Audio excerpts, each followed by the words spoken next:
फिर ये next topic है approaches to ecology. Next topic है अप्रोचेस टू इकोलॉजी। टॉपिक का नाम है बेटे अप्रोचेस टू इकोलॉजी। इसमें हमारे पास 6 अप्रोचेस हैं इकोलॉजी को पढ़ने के लिए। इकोलॉजी क्या होती है? मैंने कल भी बताया था पिछले लेक्चर में भी कि इकोलॉजी वो ब्रांच है जिसमें हम पढ़ते हैं interaction of living things with non living things. Living things का इंटरेक्शन नॉन लिविंग थिंग्स के साथ। इस चीज को पढ़ने के लिए हमारे पास कुछ अप्रोचेस हैं। पहली जो अप्रोच है उसको हम कहते हैं पॉपुलेशन अप्रोच या ऑर्टिकोलॉजी। ये जो पॉपुलेशन अप्रोच या ऑर्टिकोलॉजी है इसमें हम पढ़ते हैं किसी इंडिविजुअल स्पीशी को, किसी एक जानदार को पढ़ते हैं और उसका रिलेशनशिप होता है, उस एक जानदार का रिलेशनशिप होता है दूसरे जानदारों के साथ और अपनी इन्वायरमेंट के साथ। तो जब कभी किसी आप एक जानदार को पढ़ें मुख्तलिफ आबादी में से, पॉपुलेशन में से, और उसकी बेस पे अपनी राय कायम करें आप कि भाई इस जैसे ही होंगे बाकी के तमाम जानदार, तो इस अप्रोच को आप पॉपुलेशन अप्रोच कहते हैं। जैसे बिलफर्ज जो आप सर्वे करते हैं, ये जो हम सर्वे करते हैं, लोगों से सवाल पूछते हैं कि भाई आपकी क्या राय है, फला फला चीज कैसे चलेगी, या ये गवर्नमेंट कितना चलेगी, या महंगाई कितनी हो गई, तो आप उसमें पूरी पाकिस्तान की कोई 22 करोड़ आबादी से थोड़ी पूछते हैं। आप इंडिविजुअल स्पीशी या कुछ लोगों से राय लेते हैं और कहते हैं भाई पाकिस्तान की सोच ऐसी है। तो यहाँ पर इसी तरह से पॉपुलेशन अप्रोच में किसी इंडिविजुअल स्पीशी को बारे में पढ़ा जाता है और उसके इन्वायरमेंट के बारे में पढ़ा जाता है और बताया जाता है कि बाकी के जो इकोसिस्टम है या इकोलॉजी है वो इस तरह से होगी। नेक्स्ट अप्रोच जो है बेटे वो कम्युनिटी अप्रोच है, इसको सिन इकोलॉजी भी कहते हैं। कम्युनिटी अप्रोच में सिंगल स्पीशी के बजाय आप पूरी की पूरी कम्युनिटी और उसकी इन्वायरमेंट के बारे में पढ़ते हैं। कम्युनिटी अप्रोच में पूरी की पूरी कम्युनिटी और उसकी इन्वायरमेंट के बारे में पढ़ते हैं और बताते हैं कि भाई इकोलॉजी इस तरह की होगी।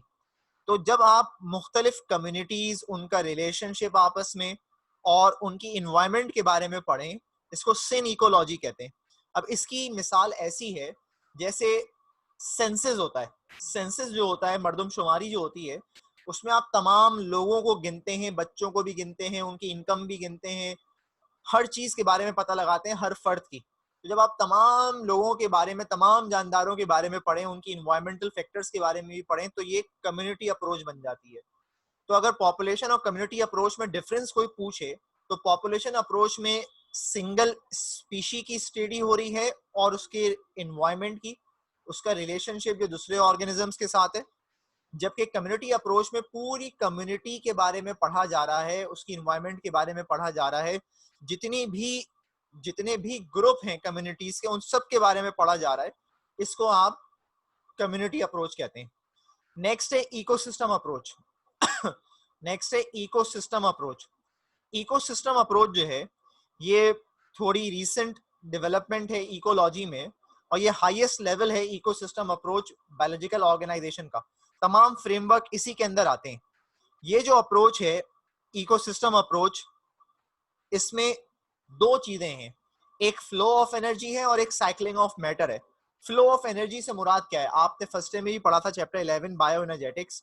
उसमें आपने पढ़ा था कि भाई सन से लाइट आती है, उसको एब्जॉर्ब करते हैं प्लांट्स, एनर्जी बनाते हैं, प्लांट्स से जाती है प्राइमरी कंज्यूमर के पास, फिर सेकेंडरी के पास, फिर टर्शरी के पास, फिर या तो रिलीज हो जाती है या तो डिकम्पोजर्स के पास, फिर डिकम्पोजर से रिलीज हो जाती है। तो ये था फ्लो ऑफ एनर्जी, यानी कि एनर्जी किस तरह से एक चीज से दूसरी चीज में मुंतकिल हो रही है। और हमें मालूम है जब भी कभी एनर्जी ट्रांसफर होती है तो कुछ ना कुछ अमाउंट इसका लॉस हो जाता है। दूसरी चीज है cycling of matter. Cycling of matter से मुराद के जो मटेरियल ट्रांसफर हो रहा है, ऑर्गेनिक या इनऑर्गेनिक मटेरियल, एक ऑर्गेनिज्म से दूसरे ऑर्गेनिज्म की बॉडी में या नॉन लिविंग थिंग्स से लिविंग थिंग्स के अंदर, इसको आप कहते हैं साइक्लिंग ऑफ मैटर। ये जो इकोसिस्टम है ये सेल्फ रेगुलेटिंग होता है और सेल्फ सफिशिएंट होता है। सेल्फ रेगुलेटिंग का मतलब ये अपने आप को खुद रेगुलेट करा रहा है। सेल्फ सफिशिएंट का मतलब ये अपने काम खुद से कराता है और अपने आप को मेंटेन कराता है। जो लिविंग ऑर्गेनिजम्स हैं अपने नॉन लिविंग एनवायरनमेंट के साथ इंटरेक्ट करते हैं एक दूसरे के साथ, और एक ये जो दोनों जो चीजें हैं, लिविंग थिंग और नॉन लिविंग थिंग, ये म्याना रवि से एक कांस्टेंट बेसिस पे चल रही होती हैं। अर्थ जो है वो एग्जाम्पल है बेटे इकोसिस्टम की, जिसमें दोनों चीजें हैं, लिविंग थिंग्स भी हैं यानी कि biotic factors, non living things भी हैं यानी कि ए बायोटिक फैक्टर्स। ये बायोटिक फैक्टर और ए बायोटिक फैक्टर दोनों एक मुनासिब क्वांटिटी में मेंटेन रहते हैं और चलती रहती हैं चीजें।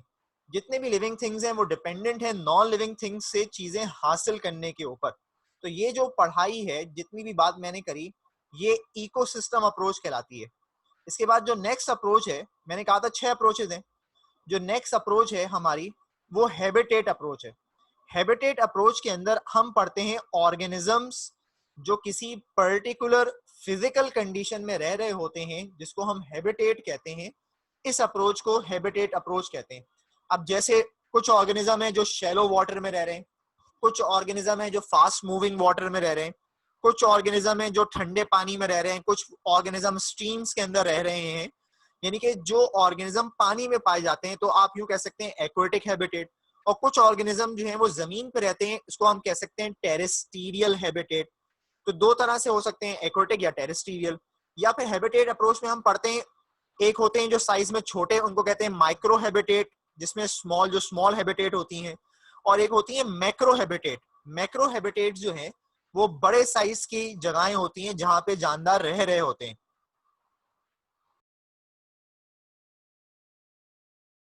बेटे मेरी आवाज आ रही है?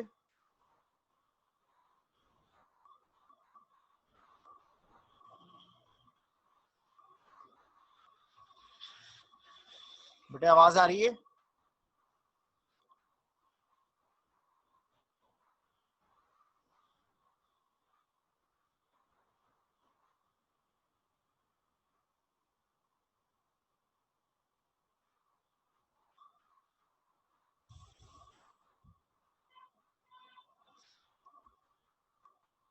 मैं आपको हैबिटेट अप्रोच बता रहा था कि हैबिटेट अप्रोच में हम हैबिटेट्स के बारे में पढ़ते हैं।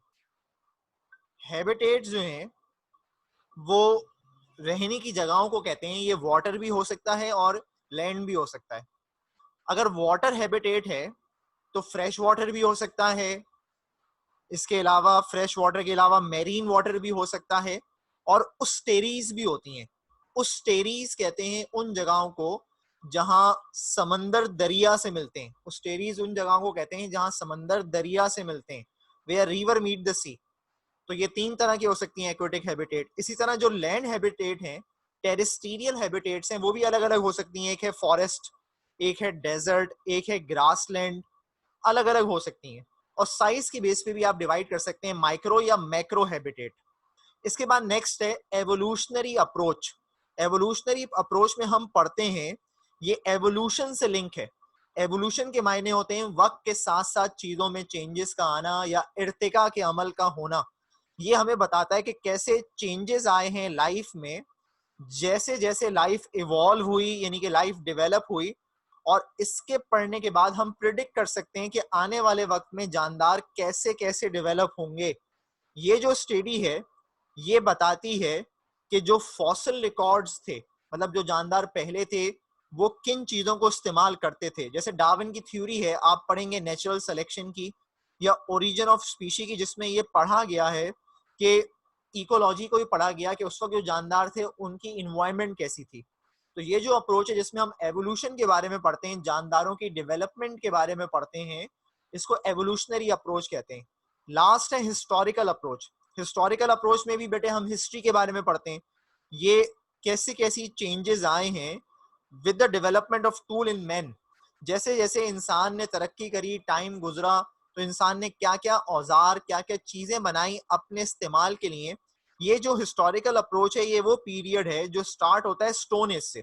स्टोन एज का मतलब 1500 से लेके 3000 बीसी, और आज तक जो टाइम चल रहा है उस तक। ये जो अप्रोच है ये एक लॉन्ग टर्म इकोलॉजिकल प्लानिंग होती है इसके जरिए, कि जैसे जैसे वक्त गुजरता जा रहा है उसकी बेसिस पे हम क्या क्या चीजें डेवलप करें ताकि आने वाले वक्तों में हमारे काम में आए।